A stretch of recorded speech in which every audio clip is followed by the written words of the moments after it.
Yeah, but anyway.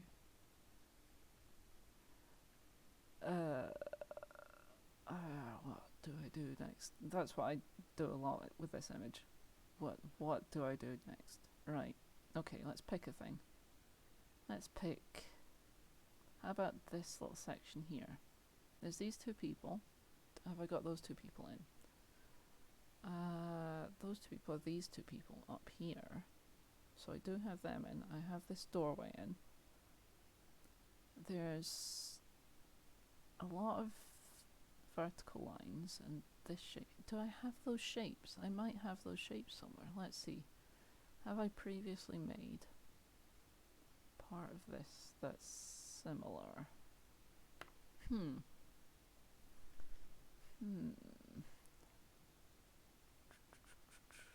You know what? Doesn't look like it. Huh. Okay, so another new bit. That's the other thing about this image. I keep coming across new bits and having to go, oh, that is something I haven't made before. I'll have to make it new. I'll just have to make a fresh new version of that. Alright, let's just do this. Now, one thing you might come across is this whole snapping thing, which is incredibly useful in some circumstances and incredibly annoying in others. But, as you can see, I'd want... Is that good enough?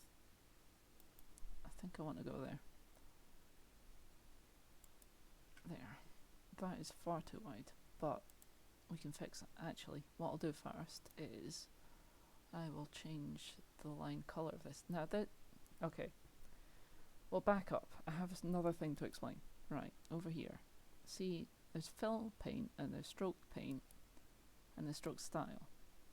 Now the stroke style is basically how this line looks, how wide it is, whether it's got dashes or not.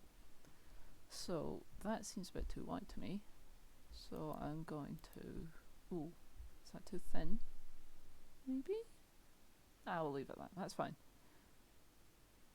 But we also want to change the colour of that line. Now normally, there would be if there was a shape, there would be fill. But this isn't the shape, this is just the line that would be around the shape. So it's not that we're wanting the colour of. And normally with the eyedropper tool that I've got, you would just click on something else and it would change it to that colour. But there's no shape, there's no fill for it to fill, so it says it's that, but it's not. There's no colour there. So to change the colour of the stroke paint, you hold down shift and then do it. I don't know if you could see that there. I'll undo that. There, see? And I have to do that with all these. Also, another thing you might want to do is... Well, before I get even to that, maybe. No, actually, just do it this way. Right.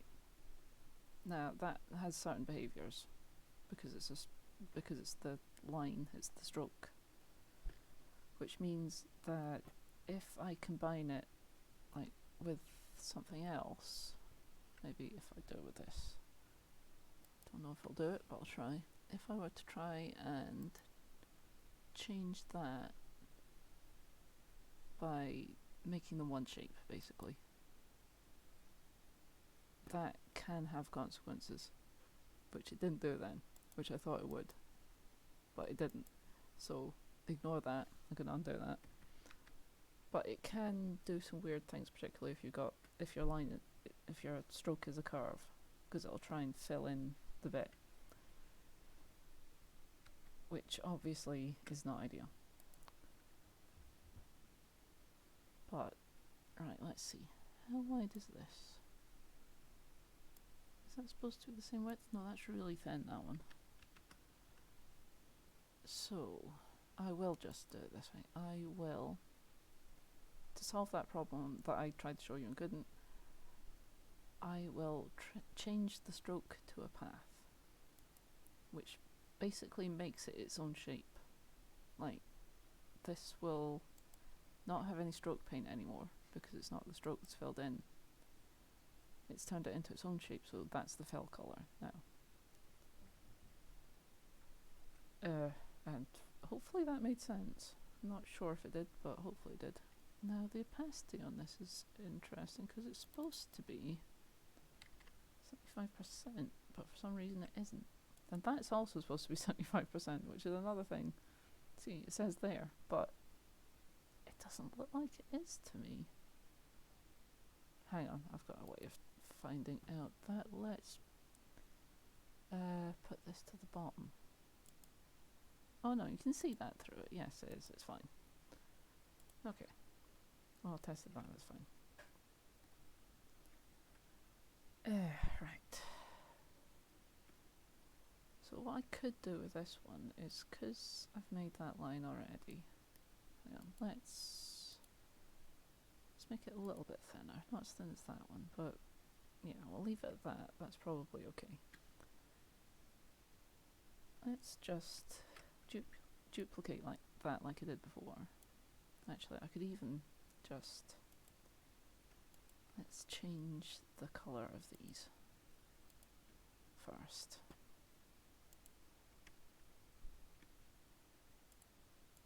Also, you can select more than one thing and duplicate the both of them. See, there you go. And they're two separate things still.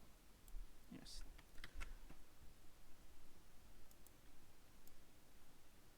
Right, and they're actually a good distance apart, so that's fine.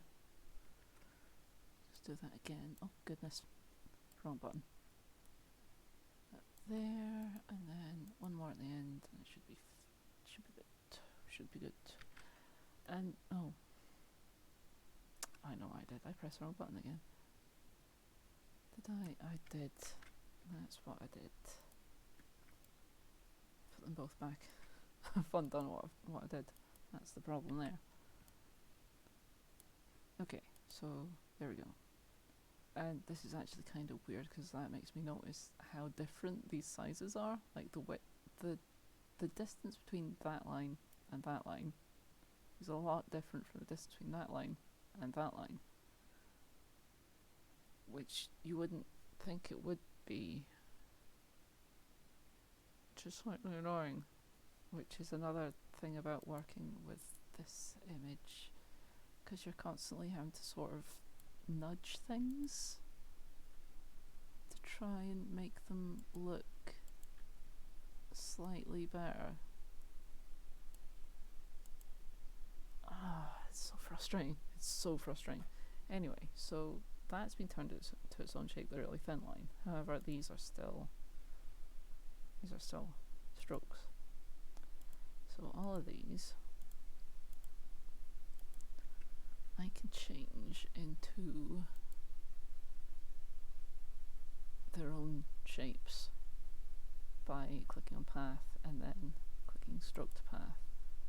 And occasionally that sits there for a moment and doesn't do it straight away, but it seems to have done it straight away this time, so that's good. And I will make sure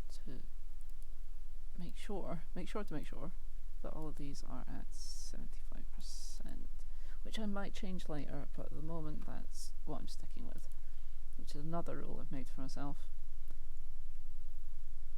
just to make sure that the image I'm making is consistent, even if it's not precisely a duplicate of the original image. That's not what I meant to do. Eee. Okay, the reason why that is rotating at the corner and not the centre is because I've held down shift by accident. It's not what I meant to do. What I meant to do was hold down control so I could make sure this was completely horizontal before moving it, because otherwise problems. Right, there we go. Actually, that might not work because there's gaps. However, another thing you can do. Right, let's make a shape. Now, making a shape is this, which normally I have it set to fill in the middle bit and not have a stroke around the outside, so don't paint the stroke. And that's just the fill colour now. And this is actually at 70% already. Now this is where the clipping onto the next node is good, because you can get it precisely in place. There you go, see? Perfect. And then what you can do is you can, because this is a shape as well, it wouldn't work the same way if it was still a stroke, but because they're both shapes, what you can do is you can go to this. It's got little pictures. You go to the path drop down, sorry, and there's little pictures of what these things do. That's union, that would make two shapes into one shape. This difference here is something else, though. That makes one shape cut out a bit of another shape. So let's try that and see if that works. There we go. The gap's gone. Now this is all still one shape, so this hasn't made two separate shapes. You would need to do another one of those, a different one of those to do that. But yeah. So that makes that gap nicely. Nice and neat. So we can do the same here. I'll just make a shape to begin with. And then mess about with it until it's sitting where I want it to be. There we go. You can also use Control and the minus sign to do the same thing. And you can see all of the shortcuts up here as well. Right on the right hand side of the drop down menu.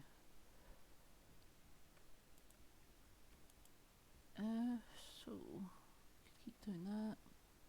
Could use that down here because that's exactly the right size. So we can just make a copy of that. Just Control D to duplicate, and holding Control, drag it down, because that will not only does that make perfectly horizontal and vertical lines, it means that your movement is perfectly horizontal or vertical as well. So you can easily move things very, very precisely. Now, hang on, I just want to check. That is there, yes. Okay, now this one looks like it's connected to the sides. This one looks like it's separate. There's a bit of artifacting which could be connections, but I'm gonna just go ahead and say it's just artifacting and not worry about it too much. Alright, now I've already made shapes like this, so I could put those in already. This one I could just make a shape. I don't need to grab anything else. I can just make a shape there and then decide what colour I want that to be. How about I can make it the same colour as this. Does that look alright, do you think? Maybe? Or we could look for another colour. How about this pink here? Go this pink and see if that looks better. Still not sure. There is this slightly darker lilac that might go well.